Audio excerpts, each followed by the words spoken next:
الحمد لله نحمده ونستعينه ونستغفره ونؤمن به ونتوكل عليه ونعوذ بالله من شرور أنفسنا ومن سيئات أعمالنا من يهده الله فلا مضل له ومن يضلله فلا هادي له ونشهد أن لا إله إلا الله وحده لا شريك له ونشهد أن محمدًا عبده ورسوله أما بعد فإن خير الحديث كتاب الله وخير الهدي هدي محمد صلى الله عليه وسلم وشر الأمور محدثاتها وكل محدثة بدعة وكل بدعة ضلالة وكل ضلالة في النار أعوذ بالله من الشيطان الرجيم بسم الله الرحمن الرحيم ومن أراد الآخرة وسعى لها سعيها وهو مؤمن فأولئك كان سعيهم مشكورا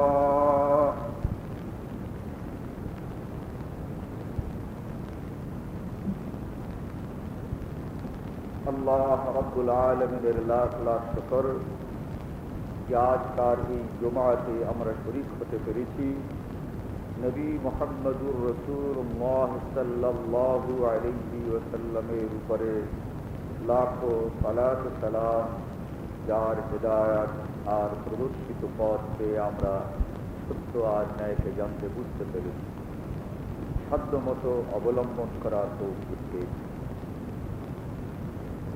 আল্লাহ রাব্বুল আলামিন সূরা বনী ইসরাঈলে 19 নম্বর আয়াতে ইরশাদ করেন, ওয়ামান আরাদাল আখিরা, যে সকল লোকেরা আখিরাতে কল্যাণ কামনা করে, আখিরাতে নিজেদের জন্য মুক্তির আশা করে, পুরস্কারের আশা করে, ওয়াসাআলাহা সাইয়াহা, আর তার জন্য যারা এই দুনিয়ার জীবনে চেষ্টা ও সাধনা করে, ওয়াহুয়া মুমিনুন, এই অবস্থায় যে তারা ঈমানদার, ফাউলাইকা কানা সাইয়ুহুম মাশকুরা, তাদের এই চেষ্টা আল্লাহ রাব্বুল আলামিন সফল করবেন।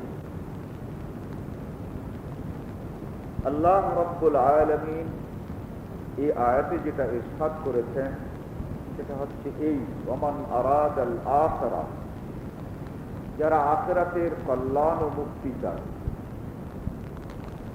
ওয়াসাআলাহা সাইয়া, এবং এর জন্য যারা কেই ক্ষান্ত হয় না, কেই বসে থাকে না, ওয়াসাআলাহা সাইয়া, এর জন্য যারা কার্যত চেষ্টা করে, কার্যত আমল করে, ফাউলাইকা সাইয়ুহুম মাশকুরা, তাদের এই চেষ্টা সাধনাকে আল্লাহ রাব্বুল আলামিন ফলবতী হতে দেবেন, তাদের এই চেষ্টাতে তাকে কামিয়াব করবে। কিন্তু শর্ত হচ্ছে ওয়াহুয়া মুমিনুন, তাকে সত্যিকার অর্থে ঈমানদার হতে হবে। আল্লাহ রাব্বুল আলামিন এই একই কথা সূরা আন-নাহলে ৯৭ নম্বর আয়াতও ইরশাদ করেন, وَمَنْ عَمِلَ صَالِحًا مِّن ذَكَرٍ أَوْ أُنثَىٰ وَهُوَ مُؤْمِنٌ, যারা আমল সালেহ করছে, নারী এবং পুরুষ যেই হোক না কেন, ওয়াহুয়া মুমিনুন, তারা যদি সত্যিকার অর্থে ঈমানদার হয়, ফালানুহিয়ান্নাহু হায়াতান তাইয়্যিবাহ, দুনিয়ার জীবন তাদের অত্যন্ত সত্য, পবিত্র, সুন্দর হবে। وَلَنَجْزِيَنَّهُمْ أَجْرَهُمْ بِأَحْسَنِ مَا كَانُوا يَعْمَلُونَ, আর দুনিয়ার জীবনে তারা যে ভালো কাজগুলো করেছে তার পরিপূর্ণ পুরস্কার তারা কিয়ামতে পাবে। আমলে সালেহ, নেক কাজ, এর মূল্য কেবল তখনই যখন তার ঈমান সত্যিকার অর্থে ঈমান হয়, মোমেন যখন সত্যিকার অর্থে মোমেন হয়। কিয়ামতের ময়দানে আমলের মূল্য, এর শর্তই হচ্ছে আসল ঈমান, সত্য ঈমান, নির্ভেজাল ঈমান। এই ঈমান নির্ভেজাল কি করে হয়, আর এই ঈমানের মধ্যে ভেজাল কি করে আসে? ঈমান আমরা বিশ্বাসকে বলতে পারি, এই জায়গাতে বিশ্বাসকেই ঈমান বলা হয়েছে। মান আমিলা সালিহান মিন যাকারিন আও উনসা ওয়া হুয়া মুমিন, সে বিশ্বাস করে আল্লাহ রাব্বুল আলামিন তাকে বিশ্বাস করে। কোন ব্যক্তি আল্লাহ আছেন বিশ্বাস করে, আল্লাহ সর্বশক্তিমান বিশ্বাস করে, কিন্তু কেউ সে বিশ্বাস করে যে আমার প্রয়োজন যেটা এখনো পূর্ণ হয় নাই, তা পূর্ণ হতে পারে যদি আয়াতুল কুরসি অথবা সূরা ফাতিহা 1000 বার পড়ে যদি আমি আল্লাহর কাছে দোয়া করি, তাহলে আমার এই অভাব পূর্ণ হতে পারে। তাহলে বোঝা যাচ্ছে ঈমানটা ভালো, তবুও দোয়া কবুল হওয়ার জন্য 1000 বার সূরা ফাতিহা একটা উপলক্ষ, শর্ত নয়, এটা একটা উপলক্ষ। তাহলে আল্লাহ রাব্বুল আলামিনের এই দোয়া ও প্রার্থনা কবুল করার জন্য উপলক্ষ কোন জিনিসকে বিশ্বাস করার নামই হচ্ছে শিরক। আল্লাহ রাব্বুল আলামিনের সাথে আল্লাহর কোরআনকেই কিন্তু এখানে শরীক করা হলো। কেউ বিশ্বাস করে ছেলে পেলে হচ্ছে না, হতে পারে, অমুক হুজুর কোরআন শরীফের আয়াতটি লবঙ্গ পড়ে দেন, বেহেশতি জুড়ে পাবেন।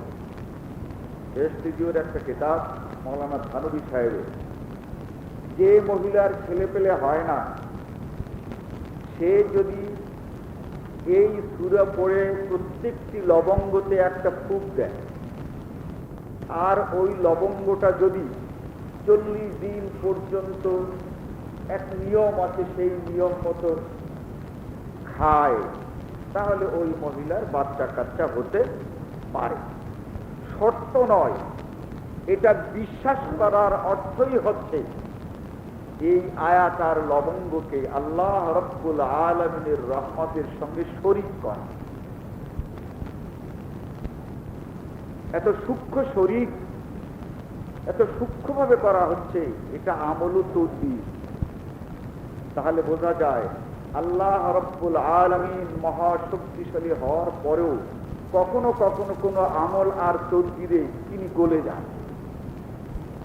কোনো আমল আর তদবিরে তার একটু মহব্বত বেশি হয়ে যায়, কোনো আমল আর তদবিরে তিনি একটু সেই দিকে ঝুঁকে পড়েন। আল্লাহকে টেনে আনা যায় না, তবে এই আমলটা আল্লাহ পছন্দ করেন। এই যে সামান্য বিশ্বাস, এটাই কিন্তু আল্লাহ রাব্বুল আলামিনের রহমতের, তার সর্বময় কর্তৃত্বের সাথে অত্যন্ত সূক্ষ্ম শিরক। আল্লাহ রাব্বুল আলামিন তার এই শরীক হওয়া সম্পর্কে নবী মুহাম্মদুর রাসূলুল্লাহ সাল্লাল্লাহু আলাইহি ওয়াসাল্লাম একদিন বলেন, ইন্নী আখাফু আলাইকুম শিরকাতুল খাফি।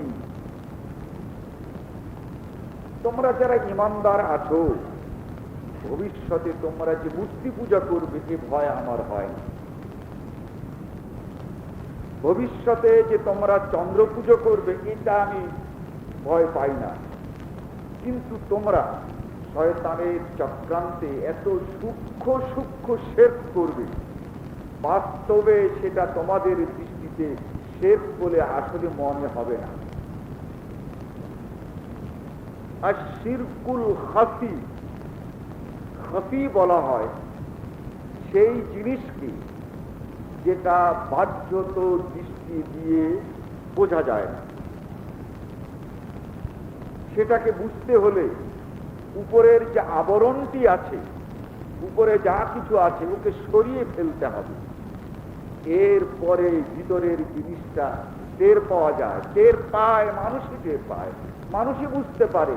কিন্তু উপরের আবরণকে সরিয়ে ফেলার পর সেই সত্যটি একটি মিথ্যার প্রলেপ বা আবরণ দিয়ে ঢাকা আছে, অথবা সেই মিথ্যাটি একটি সুন্দর সত্যের আবরণ দিয়ে ঢেকে আছে। ওই ঢেকে থাকা জিনিসটাকে আরবি ভাষা বলা হয় খাফি। তো তিনি বলেন, ইন্নী আখাফু আলাইকুম শিরকুল খাফি, আমি তোমাদের জন্য বড় বড় কোন শিরকের ভয় করি না, আমি তোমাদের জন্য ভয় করি এই রকমের শিরক যা দেখতে ইবাদতের মতো, এই রকমের শিরক যেটা দেখতে তাওহীদের মতো, এই রকমের শিরক যেটা দেখতে ভালো, তোমরা তাকে শিরক বলে বুঝতে পারো কিনা এটাই আমার ভয়। এইগুলোই সর্বপ্রথম যদি আমরা বুঝতে না পারি, আল্লাহ রাব্বুল আলামিন আমাদেরকে ক্ষমা করবেন না। বলেছেন যে আগে আমল নয়, আগে ঈমান। আগে তুমি ঈমানটাকে ঠিক করে নাও, আগে তুমি তোমার এই জ্ঞানটাকে পরিপক্ক এবং পরিপূর্ণ অথবা পরিশুদ্ধ করে নাও। তাই আহলে হাদিসদের অনেক কিতাবে পাওয়া যায় নির্ভেজাল তৌহিদের দিকে ডাকছে এই আহলে হাদিস। এখন বলে যে তৌহিদ তো তৌহিদ, তারপর নির্ভেজাল থাকে, তো ভেজাল হলো না। একদিকে আল্লাহর রহমতের উপরে বিশ্বাস করে, অন্যদিকে আবার আমল ও তদবির উপরে বিশ্বাস করে। বিশ্বাস তো দুই রকমের হলো। আল্লাহ আমার সন্তান হয় না, আমি আল্লাহর কাছে চাইব, যদি আমার সন্তানের কোন কোটা আল্লাহর কাছে থাকে সময় মতো আসবে, ডাকতে হবে আমাকে আল্লাহকে, এর ভিতরে আর কোনো মাধ্যমের প্রশ্ন নেই। এই দোয়াও আমার মাধ্যম না। কোন দোয়া? যে দোয়া ওই বিশেষ দোয়া, ইয়াসিন শরীফ এতবার পড়বেন পাবেন। এই আমল ও কোরআন তো এখনো অনেক রকমের, একটা আল্লাহর কোরআনও আছে আর একটা নিয়ামুল কোরআন আছে। একটা হচ্ছে কোরআনে মজিদ, কোরআনে হাকিম, আর একটা আছে নিয়ামুল কোরআন। এই নিয়ামুল কোরআনের মধ্যে অনেক তদবির আমল আছে, এইটা করলে এইটা হয়, এইটা করলে এইটা হয়, এইটা করলে এইটা হয়। করার পরে যদি বলেন যে হলো না, তো তাহলে ভালো মতো করা হয় নাই। করলেন, যখন হইল না, মামলা করেছেন মিথ্যা, এখন জয়লাভ করতে চান, ওইখানে দেখবেন মামলায় জিতবার চর্চি। অনেক চেষ্টা করার পরে যখন মামলায় যেটা গেল না, তখন হুজুরকে দিয়ে যদি বলেন হুজুর ব্যাপার কি, তাহলে আসল তদবিরটা করা হয় নাই। যদি বলেন হুজুর এটাই তো হারছি ওটা তদবির করে আর কিছু হবে না, তো এইরকম মামলা আর একটা আছে, এবার তদবির আপনি করেন, বলে না আমার সময় নাই। বই বেচা তো শেষ হয়ে গেছে, আমলে তদবির বই 140 টাকা বেচা হয়ে গেছে। এখন যদি না হয়, উনি তো বোঝেন ভালো, তার কারণ ওনাকে যদি দেন টাকা পয়সা যা লাগে, মামলা মকদ্দমায় টাকা তো আরো খরচ করেছি, নয় আপনি 2000 টাকা নিলেন, কিন্তু তদবিরটা আপনি করেন, তখন দেখবেন হুজুর তদবিরটা আপনার উপরই বলে। এই যে আমল তদবিরও বিশ্বাস, আবার আল্লাহতেও বিশ্বাস, এইগুলোই হচ্ছে আল্লাহ রাব্বুল আলামিনের সঙ্গে অত্যন্ত সূক্ষ্মভাবে শরীক করা। বলেছে আল্লাহর কালাম, বলে হ্যাঁ আল্লাহর কালাম। সেই আল্লাহর কালামে যে আপনার বইয়ের গলার ব্যথা ভালো হয়ে যাবে, এটা পাইলেন কোথায়? যদি সত্যিই আল্লাহর নবী বলে যান, যদি কারো গলায় ব্যথা হয়, তাহলে সূরা ইখলাস 12 বার পড়ে ফুঁক দিলে গলার ব্যথা ভালো হয়ে যাবে, এই কথাটা যদি আল্লাহর নবী বলেন, বলে যে থাকেন, কোনো সন্দেহ নাই, যেহেতু রাসূল সাল্লাল্লাহু আলাইহি ওয়াসাল্লাম নিজের পক্ষ থেকে আজগুবি কোনো কথা বলতেন না। তো আল্লাহ রাব্বুল আলামিন তিনি তার সূরা ইখলাসের এই ফজিলত বর্ণনা করেছেন বলেই নবী মুহাম্মদুর রাসূলুল্লাহ সাল্লাল্লাহু আলাইহি ওয়াসাল্লাম আমাদেরকে বলেছেন। কিন্তু যেখানে আল্লাহর নবী বলেন নাই, ওটা বলল কে? আল্লাহর নবীর এই রকমের সূরা ইয়াসিনের কোন ফজিলত, যে যত ইমামে মুবিন আছে, এই সূরা ইয়াসিন পড়তে পড়তে গিয়ে ইমাম মুবিন পর্যন্ত যখন শেষ হবে, তখন আপনি আল্লাহর কাছে দোয়া করবেন। এরপরে আবার সূরা পড়তে থাকবেন, আবার যখন মুবিন আসবে তখন দোয়া করবেন, আবার এই রকমের 7 মুবিনে আপনি দোয়া করবেন। এই রকমের যদি 14 দিন করেন তা কেল্লা ফাটে। এই পদ্ধতিটা যদি নবী মুহাম্মদুর রাসূলুল্লাহ সাল্লাল্লাহু আলাইহি ওয়াসাল্লাম থেকে পাওয়া যেয়ে থাকে, তাহলে কোনো সন্দেহ নাই যেটা নির্ভুল, যেহেতু এটা আসছে কার কাছ থেকে? আল্লাহর কাছ থেকে। কিন্তু এখন আমরা যে বিশ্বাস করব একটা বইতে, নিয়ামুল কোরআনে বা বেহেশতি জিওরে বা আমালে কোরআনিতে, একটা কিতাব আছে বাজারে পাওয়া যাবে, কোরআনের আমল। এই কোরআনের আমল, আমালে কোরআনে, ওই বইটার ভিতরে, আমলের ভিতরে নামাজ, রোজা, হজ, যাকাত কিছু নাই। এই গলায় যদি কাঁটা বেঁধে, এই কাঁটা সরাবার আমলটা কি? কোরআন শরীফের একটি আয়াত। বউ যদি খুব রাগ করে, তাহলে বউকে শান্ত করার আমল ওই আমলে কোরআন। চুরি হয়ে গেছে, চোর চুরি করেছে, থানায় খবর দিয়ে কেস করে বাস্তব অবস্থায় চোর দমন না করে, যেন এই ইন্না লিল্লাহি ওয়া ইন্না ইলাইহি রাজিউন যদি 1000 বার পড়েন, তাহলে চোর ধরা পড়বে। বলে তার মানে শয়তান কত চালাক! আসলে থানায় কেস করে একটা ব্যবস্থা নিলে চোরটা ধরাও পড়ে যেতে পারে। অতএব ওই শয়তান চোরও ধরাবে না, আর আপনাকেও লাগাই দিলে ইন্না লিল্লাহ পড়ার সুযোগ। তো এই ইন্না লিল্লাহ পড়ে আপনি যদি চোরই ধরতে পারবেন, তাহলে জীবনে যত চুরি সাম্প্রতিক যেটা হয়েছে, ইন্না লিল্লাহতে পড়ে দেন। কেউ কোনো জায়গাতে ওই ইন্না লিল্লাহ পড়ার পর পেয়ে গেছে, এখন ওইটা ফজিলত হয়েছে, কিন্তু আপনি পড়ে দেখে পাবেন না। এটা তার পাওয়ার, ইন্না লিল্লাহ পড়া একসাথে হয়ে গেছে। কিন্তু ইন্না লিল্লাহ পড়াই যদি হারানো জিনিস পাওয়া যায়, তো পড়িয়ে একটু দেখেন না। এভাবে একটি ঈমানদারকে শয়তান যখন কোনো প্রকারে বেঈমান করতে পারবে না বলে নিরাশ হয়, তখন শয়তান এই সূক্ষ্মভাবে আমলের মধ্যে শুধু নয়, একেবারে ইমানের মধ্যেই এই গোলমাল সৃষ্টি করার চেষ্টা করেছে। অভিজ্ঞতার ভিত্তিতে যদি কেউ 100 বার এই আমলটা করে কোনো ফল পেয়ে থাকে, এই রকমের হয়, সেটার উপরে ঈমান আনা যায় না। সেটার উপরে এতটুকু বলা যায় যে আমি করেছি, হয়তো আমারও হতে পারে, আর একজন নাও হতে পারে, এটা তো অভিজ্ঞতার ফল। কিন্তু এই অভিজ্ঞতার ফলের উপরে ঈমান এনে আমল ও তদবিরের কিতাব লেখা, তার মানে হচ্ছে সূক্ষ্মভাবে মানুষকে বেঈমান করার জন্য কোরআন এবং হাদিস ব্যবহার করা। ঠিক এইরকম ভাবে নবী মুহাম্মদুর রাসূলুল্লাহ সাল্লাল্লাহু আলাইহি ওয়াসাল্লাম বলেছেন, ইযা বুরিতুম ফাতাদাওয়াও। মিশকাত শরীফের কিতাব উত-তিব্ব এবার রূপী বাংলা তর্জমা হয়েছে, মাওলানা নূর মোহাম্মদ আজমি সাহেব করেছেন। আল্লাহ নবীর সাফ এবং স্পষ্ট নির্দেশ, তোমরা যদি অসুস্থ হও তাহলে তোমরা ওষুধ করো। এই অসুস্থ হলে সুস্থ হওয়ার জন্য ঔষধ করানো, এই নির্দেশ রসুলের। আর এই রসুলের এই নির্দেশ স্বয়ং আল্লাহ, তোমরা ঔষধ করাও। আর এই ঔষধ আছে, এই ঔষধ ভালো হতে পারে, আর এই ঔষধে সুস্থ নাও হতে পারে। তবে ঔষধ সুস্থ হওয়ার জন্যই ঔষধ। লিকুল্লি দাইন দাওয়াউ, প্রত্যেকটি এই অসুস্থতার জন্য আল্লাহ রাব্বুল আলামিন ঔষধেরও ব্যবস্থা করেছে। যখন তোমরা অসুস্থ হও ঔষধ খাও।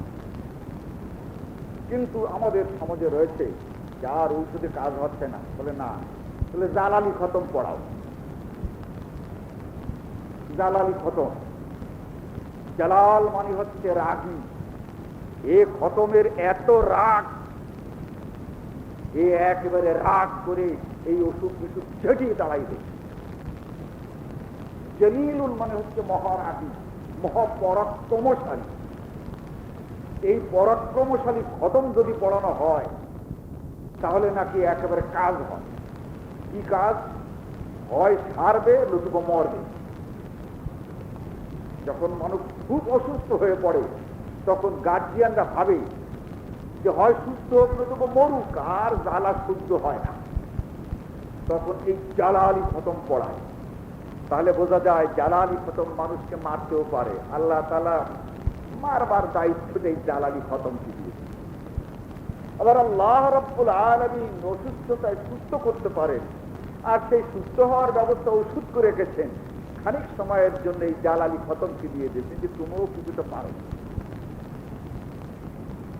এইভাবে ইমানদার মানুষকে অত্যন্ত সূক্ষ্ম পদে মানুষকে মুশরিক করবার জন্য একটি ব্যবস্থা আল্লাহ তাআলা তাই সাফ করে বলে দিয়েছেন, আমল তোমার কম হোক কিন্তু ঈমানটা মজবুত হওয়া দরকার। মান আমিলা সালিহাম মিন যাকারিন আও উনসা ওয়া হুয়া মুমিনুন ফালানুহয়িয়ান্নাহু হায়াতান তাইয়্যিবা। আল্লাহ বলেন, ঈমান যদি তোমাদের নির্ভেজাল হয় তাহলে তোমার পারিপার্শ্বিক অবস্থা যত খারাপ হোক, সুখ ও স্বাচ্ছন্দ্যের জন্য যে ব্যবস্থা তা যতই ছোটখাটো হোক, সুখে থাকার জন্য সামান বিভিন্ন জিনিস তোমার কাছে যত কমই হোক, ফালানুহয়িয়ান্নাহু হায়াতান তাইয়্যিবা। তাইয়্যিব শব্দের অর্থ হচ্ছে সুখ। আরবে কেউ যদি জিজ্ঞাসা করে কাইফা আনতা, আপনি কেমন আছেন, তো কেউ কাইফা আনতা পর্যন্ত বলে, আর কেউ বলে আনতা মানে আপনি ভালো আছেন তো। এই যে আপনি এইটুক বলে ছেড়ে দেন। কাইফা আনতা আপনি কেমন আছেন, এর উত্তর হচ্ছে তাইয়্যিব, আমি সুখে আছি। তো তাইয়্যিবাতুন শব্দের অর্থ যেমন পবিত্র, তৈয়বাতুন শব্দের অর্থ যেমন সুখ। আল্লাহ তাআলা বলেন ফালানুহিয়ান্নাহু হায়াতান তাইয়্যিবা, ওই লোকটাকে আমি নিজে সুখে রাখি। একটু লোকের হাজার আছে তবুও তার সুখ নাই, আর ওই লোকটির তুলনায় এই লোকটার কিছু নাই, তবু তার যে সুখ, সেই সুখের কোনো বিশ্লেষণ করা যায় না, সেই সুখের কোনো তারিফ করে আপনি বলতে পারবেন না যে সে কত সুখ পায়। বলে আমি খুব ভালো আছি। বলে কি করে ভালো থাকে? বলে কেন? বলে আপনার এই ব্লাড প্রেশার। বলে না, তবুও আমি ভালো আছি। এই ডায়াবেটিস যে, বলে তবুও আমি ভালো আছি। বলেন ছেলেটাই কয়েকদিন আগে খুব অসুস্থ হয়ে পড়েছে, ভাই চিকিৎসা করাচ্ছি, আমি ভালো আছি। ঠিক কেউ দেখবেন এত সমস্ত অশান্তি থাকার পর আসলে সে ভালো আছে, আর তুলনামূলক ভাবে আপনার কিচ্ছু নাই, তবুও দেখবেন যে ভালোই লাগছে, ঘুম আসছে না, গরমও ঘুম আসছে না, ঠান্ডায়ও ঘুম আসছে না, বাইরেও আপনার শান্তি নাই, ভিতরে দিয়েও শান্তি নেই। একবার ঘরে, একবার বাইরে, একবার ঘরে, একবার রাস্তায়, একবার বাড়িতে, পাচ্ছে না। ফালানুহিয়ান্নাহু হায়াতান তাইয়্যিবা, আমি তাকে এই সুখের জীবন দেই। আল্লাহর নবীকে একবার জিজ্ঞাসা করা হয়েছে সেই সুখটা কি? আল্লাহর নবী বলেন, সেই ব্যক্তি সবচেয়ে বড় সুখী যে তার মানসিক দিক থেকে মনে সুখী, তার মনটা সুখী। এই সুখী মন হওয়া এত সোজা নয়। যদি আল্লাহ রাব্বুল আলামিন এই মনের মধ্যে সুখ দেন, তবেই কিন্তু মানুষ সব কম হওয়ার পরেও সুখ ভোগ করে। আর সুখ যদি মনে না হয়, তাহলে প্রাচুর্য কখনো সুখ আসতে পারে।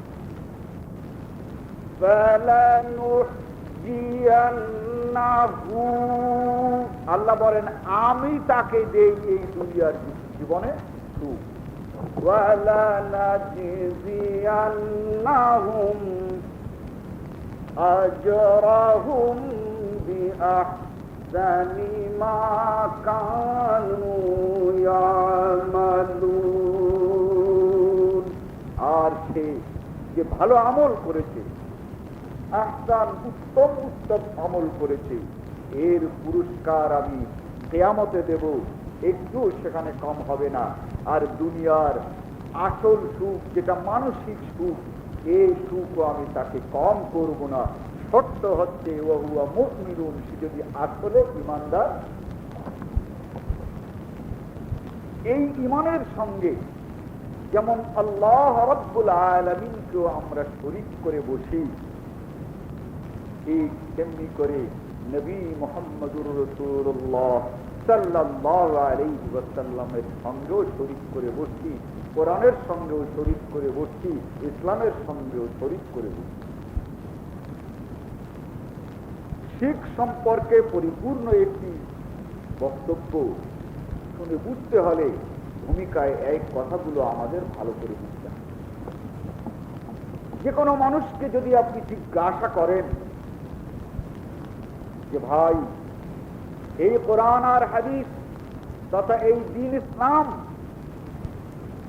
এটা কি পরিপূর্ণ না অসম্পূর্ণ? পয়লা তোকেই বলবে যে না, এই কোরআন আর হাদিস সম্পূর্ণ এবং পরিপূর্ণ। এর ভিতরে মুসলমানদের এমন কোন সমস্যা নেই যার সমাধান এতে নাই।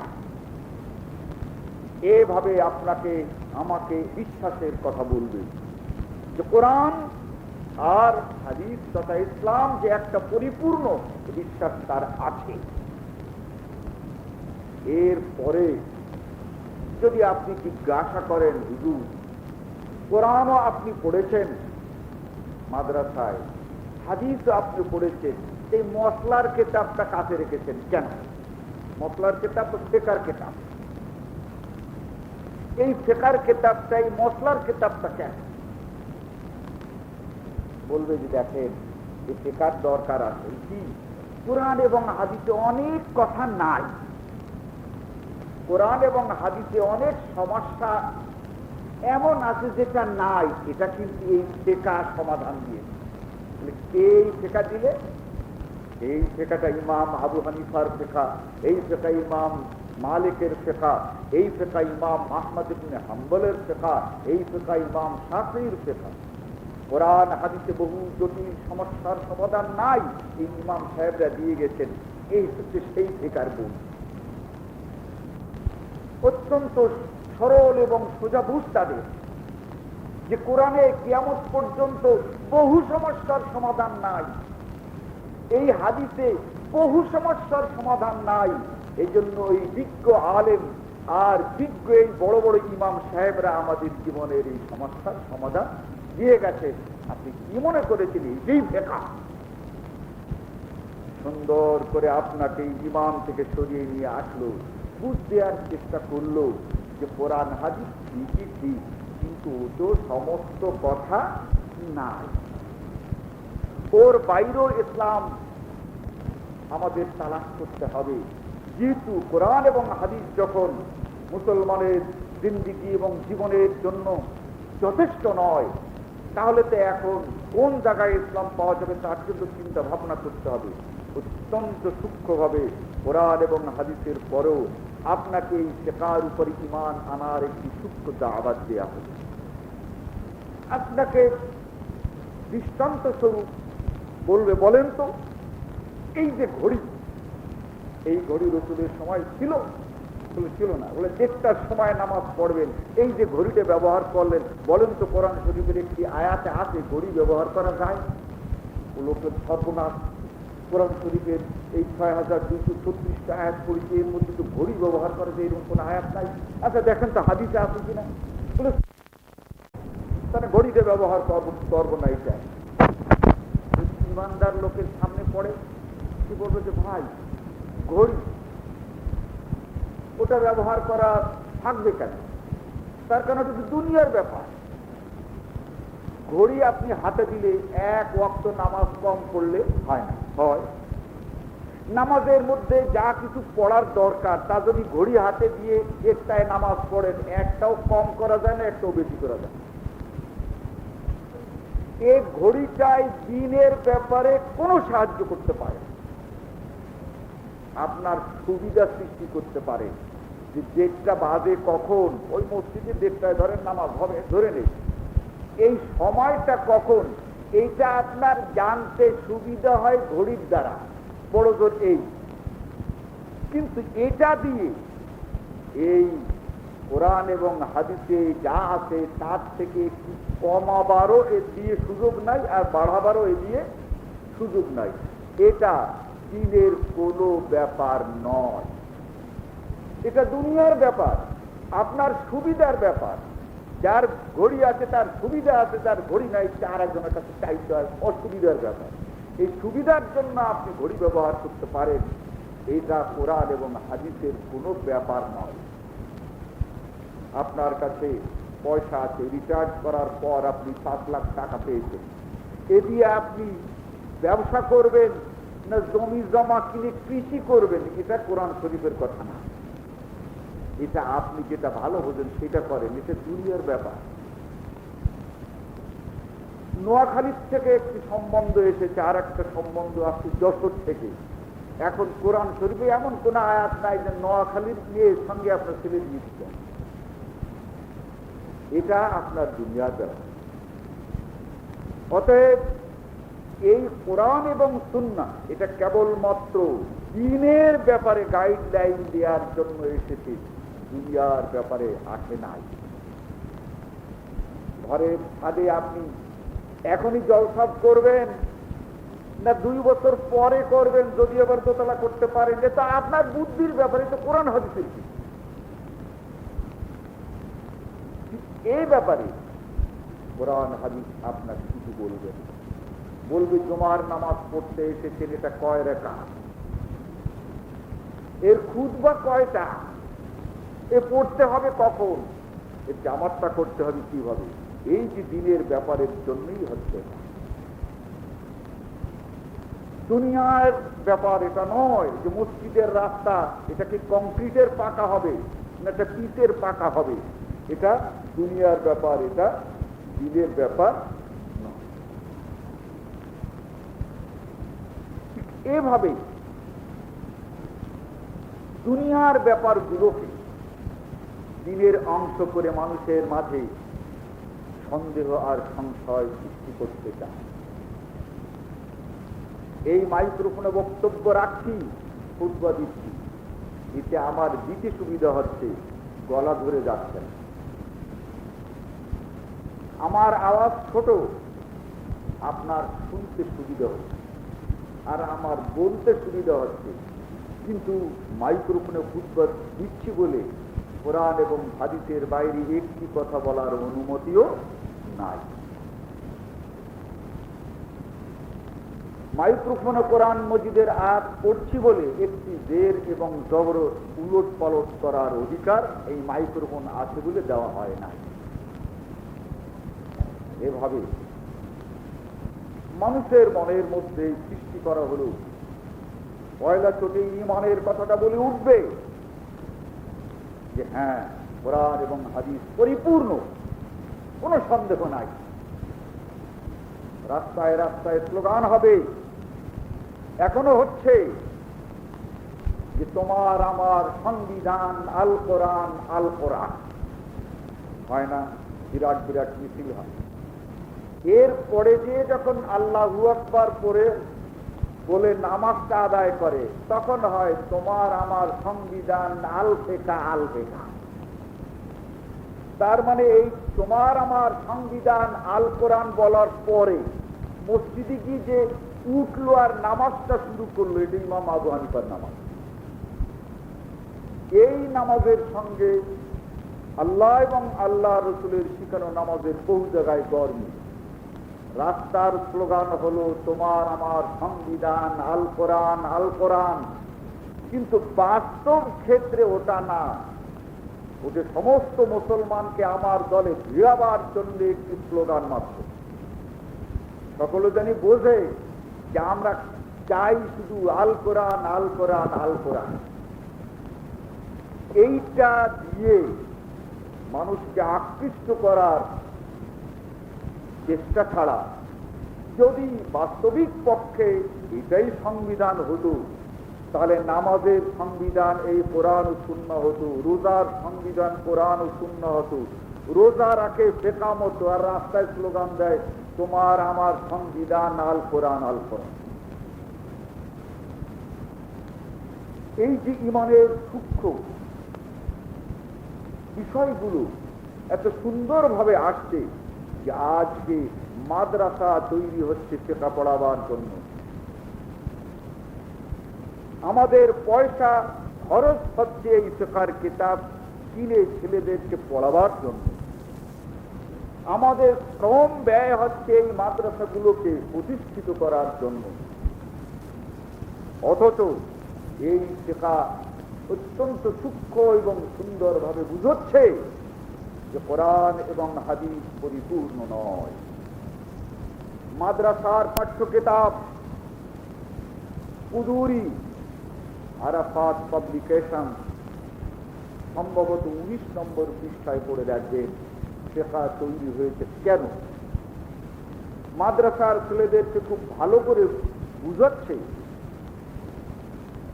এমন শব্দ সেখানে ব্যবহার করেছে যে সত্যি কোনো ইমানদার সেই শব্দগুলোও ব্যবহার করতে পারি কিনা আমার সন্দেহ। বলছে যে আরবদের জীবন ছিল অত্যন্ত সাদা সিধে।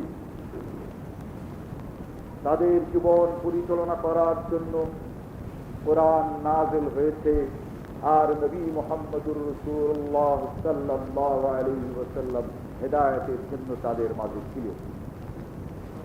সাদা সিধা জীবন যাপন করার জন্য আল্লাহর নবী আর কোরআন স্বাভাবিকভাবেই তাদের জন্য যথেষ্ট ছিল। যদি কখনো কোনো সমস্যা দেখা দিত তাহলে তারা নবীর কাছে যেতেন, হয় নবী তার সমাধান দিয়ে দিতেন, নতুবা তাদের সমাধানের জন্য কোরআন অবতীর্ণ হতো।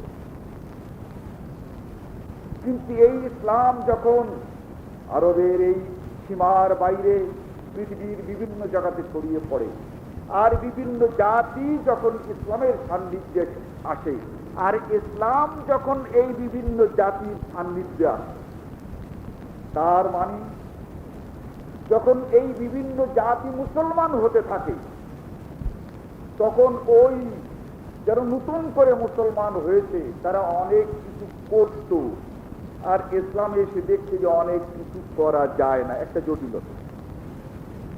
আবার ইসলাম আরব থেকে এসে যখন তাদের মাঝে আসছে, তখন ইসলাম তারা মুসলমান হতে চায়, কিন্তু তাদের মধ্যে ইসলামকে পরিপূর্ণরূপে মানতে চায় না।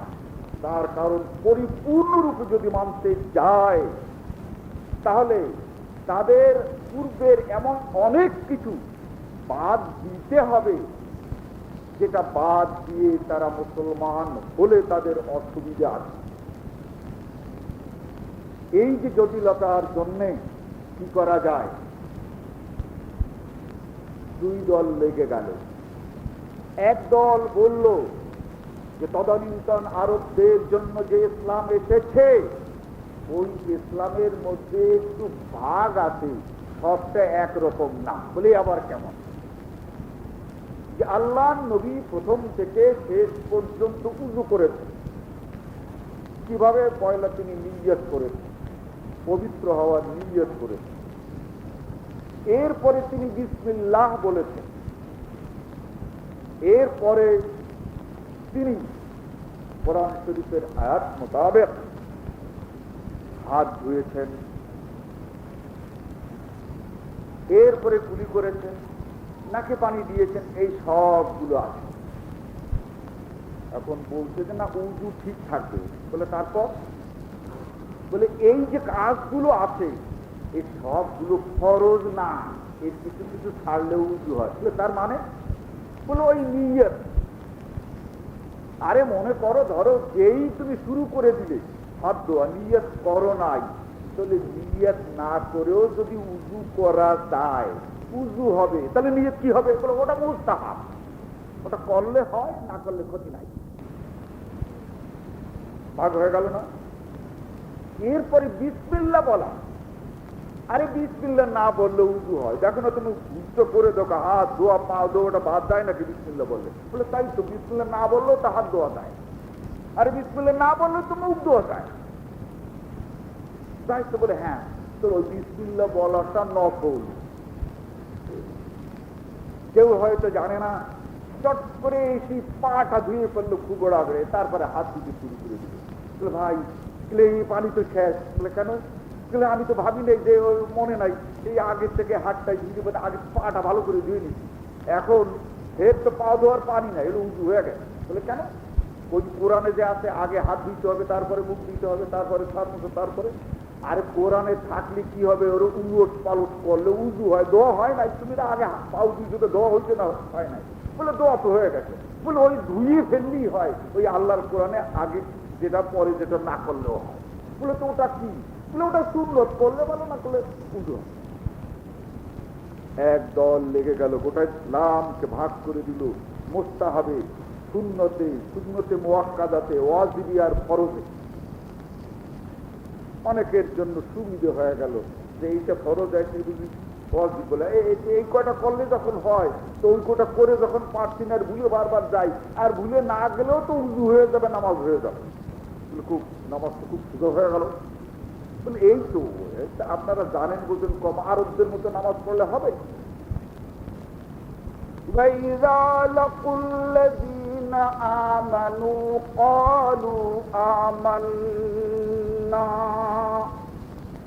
একদল লোক আল্লাহ নবীর কাছে বলতো যে আমরা মুসলমান, মুসলমানদের কাছে গিয়েও বলতো যে আমরা মুসলমান। কিন্তু আল্লাহ রাব্বুল আলামিন বলেন, নবী মুসলমানরা হুঁশিয়ার হয়ে যাও, ওয়ামা হুম বিমুমিনিন। ওরা মুসলমান দাবি করলে কি হয়, কিন্তু আসলে ওরা মুসলমান না। সাহাবারা বলেন, যে আল্লাহর নবী, ওটা আপনার বোঝার তৌফিক আছে, যেহেতু আপনার কাছে ওহী আসবে আর আপনি বুঝবেন যে এর ভিতরে মুনাফিক পায় আর মুসলমান পায়। তো আমরা কি করে বুঝবো? আমাদেরও তো বোঝার দরকার আছে, বাইরে আমরা ওদের সঙ্গে থাকি, কি করে বুঝবো? আল্লাহ রাব্বুল আলামিন বুদ্ধি শিখাই দিলেন এইখানে, এই দুটো আয়াত পরে। ওদেরকে বলো, আমিনু কামা আমানান নাস, ওহে তোমরা ঈমানের কথা বলেছো যে আমরা ঈমান এনেছি, তা আমিনু তোমরা ঈমান এনে দেখাও, কামা আমানান নাস, যেমন করে অন্যান্য সাহাবীরা অন্যান্য মুসলমানরা ঈমান এনেছে সেইভাবে একটু করো না। এইবার কিন্তু দায় থাকে। তার মানে যদি অন্য সকল মুসলমানদের মতো ঈমান দেখায়, তাহলে তো ওর ভিতরে ওই মুস্তাহাব বলে একটা বাদ দিতে পারে না, সুন্নত বলে একটা বাদ দেওয়া যায় না, সবই করতে হয়। ঠিক সবই করতে হয়। তার কারণ সাহাবারা ওই সুন্নত আর নফল, ফরজ আর ওয়াজিব ভাগ করে আমল করতেন না, আর কোনোদিন করেন না। আমিনু কামা আমানান নাস, অন্যান্য মানুষেরা যেমন ঈমান এনেছে তোমরা ওদের মতো একটি ঈমান এনে দেখাও না। এখন কিন্তু মুসলমানদেরকে উত্তর দিতে চায় না, এখন জড়াও তো পড়ে গেছে, উপায় নাই, এখন মুসলমানদের মতো করাই শুরু করি। এখন তাদের যারা নেতা কর্তারা জিজ্ঞাসা করে, কি ব্যাপার, তাহলে কি একেবারে মুসলমান 16 আনাই হয়ে গেলে না? এখন ওদেরকে বলা হয়, ক্বালু আনুমিনু কামা আমানাস সুফাহা, আর ঈমানদার হতে চাই, তবে বেকুবদের মতো ঈমানদার হতে চাই না। ফরজ বোঝে না, অজিব বোঝে না, সুন্নত বোঝে না, কোনটা করতে হবে কোনটা না করলেও চলে, কোনো বুঝবার নাই, এ যা দেখে তাই শুধু করে। ক্বালু তারা বলে, আনুমিনু কামা আমানাস সুফাহা, আমরা বেকুবদের মতো ঈমান আনবো না। মানে আল্লাহ আর রসুলের হুকুম যারা 16 আনা করে ওইরা হচ্ছে বেকুব, আর এরা হচ্ছে চালাক। আমিনু কামা আমানান নাস, এরাই এখন ওই সকল মুসলমানদেরকে উত্তর দিচ্ছে, আনুমিনু কামা আমানাস সুফাহা, ওই বেকুবদের মতো একবারে 16 আনা, আমাদেরকে বিবেক বুদ্ধি কিছু নাই, আর বুদ্ধি খাটায়। আল্লাহ বলেন, শোনো, আলা ইন্নাহুম হুমুস সুফাহা,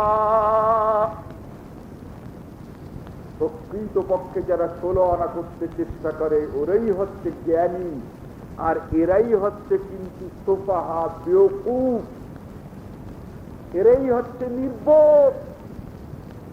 আলা ইন্নাহুম হুমুস সুফাহা ওয়ালাকিন লা ইয়াশউরুন, ওরা যে বেওকুফ এই কথাটাই পয়লা বুঝতে পারলো না, তাই বুদ্ধিমান হলো কি করে?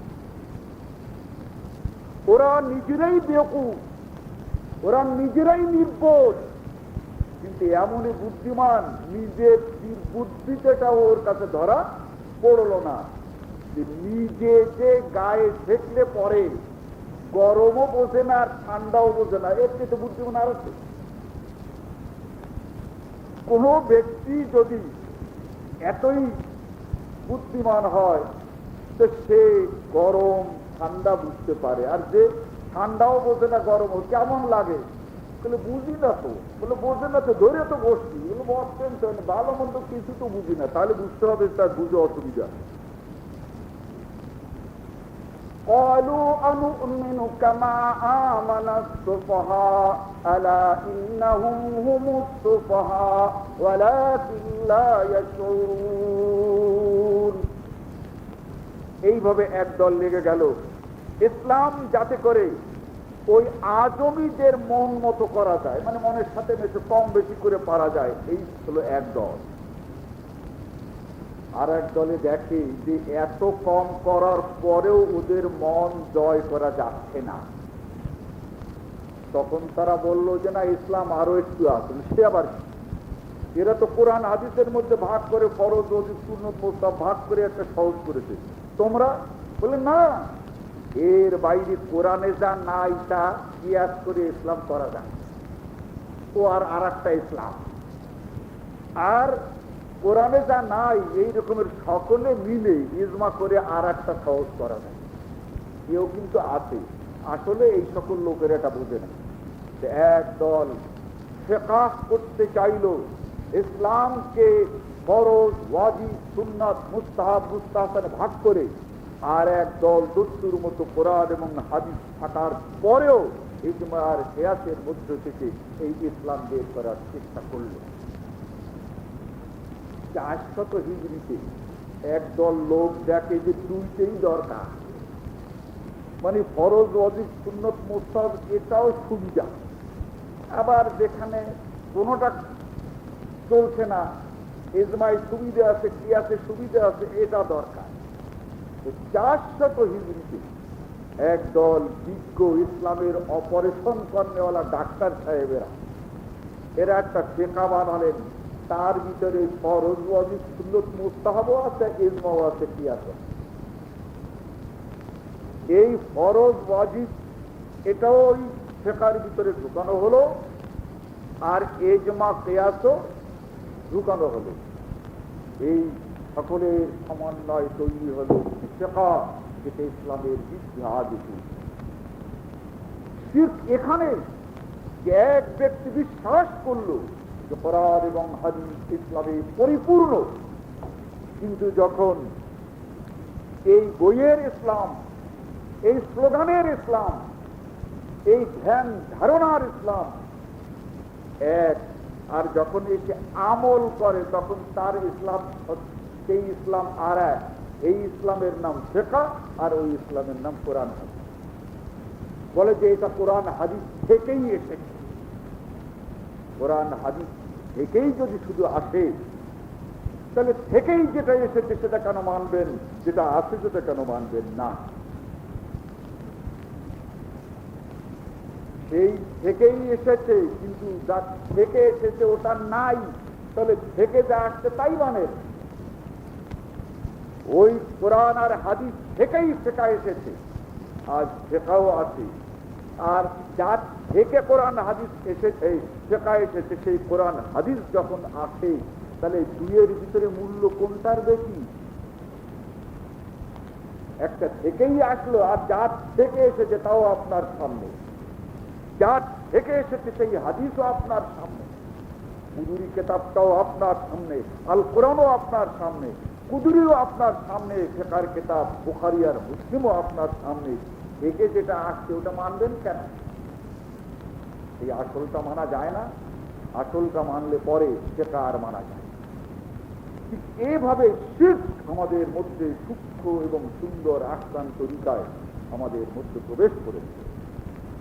আল্লাহ রাব্বুল আলামিন সূরা আল কাহফের শেষ দিকে সাত করেছেন, কুল হাল নুনাব্বিউকুম বিল আখসারিনা আমালা। তোমরা কি বলতে পারো যে তোমাদের এই ভালো ভালো আমল, তোমাদের এই নেক আমলগুলো বরবাদ হয়ে যাবে কিসে?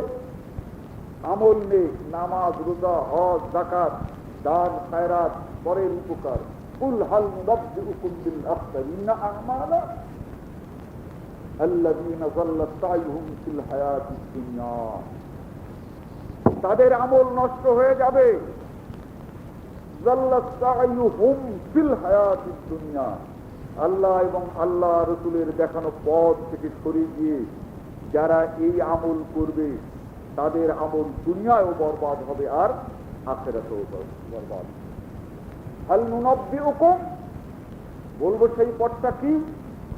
সেই পথ হচ্ছে আল্লাহর দেয়া যে পথ আছে, রাসূলের দেয়া যে পথ আছে, সেই পথ থেকে বাইরে সরে গিয়েই কোনো একটা কিছু করে। কেউ সরে গেছে 1 হাত, কেউ সরে গেছে 2 হাত, কেউ সরে গেছে 40 হাত। সরে যে গেছে, যে 1 ইঞ্চি দিলেও সরে গেছে, সরে যে গেছে, নৌকা চলছে, কেউ যদি 1 হাত দূরে সরে যায়, কেউ এই নদীতেই পড়ে যায়। আর কেউ যদি ছিটকে 15 হাত দূরে পড়ে, কেউ এই নদীতেই পড়ে যায়। অতএব আল্লাহ বলেন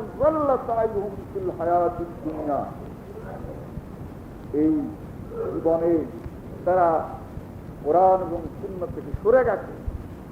যাও ওদেরকে দাওয়াত দাও, কত চেষ্টা করেও তাদের আনতে পারবে না। কেন?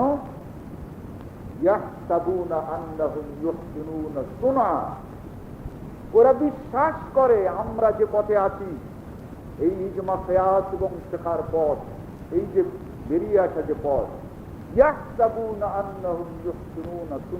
এটা ভালো, এটা নেকি, এটা ইসলাম। কত চেষ্টা করেও তুমি তাদের ফিরে আনতে পারবে না, এমনও হতে পারে। الذين ضل سعيهم في الحياة الدنيا وهم يحسبون أنهم يحسنون صنعا।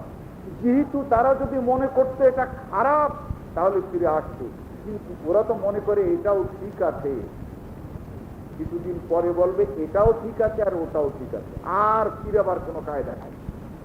তখন এটাও যখন ঠিক আছে আর ওটাও যখন ঠিক আছে, কি জানা। আল্লাহ তাআলা বলেন, এদের পিছনে তোমাদের চেষ্টা সাধনা করতে হবে।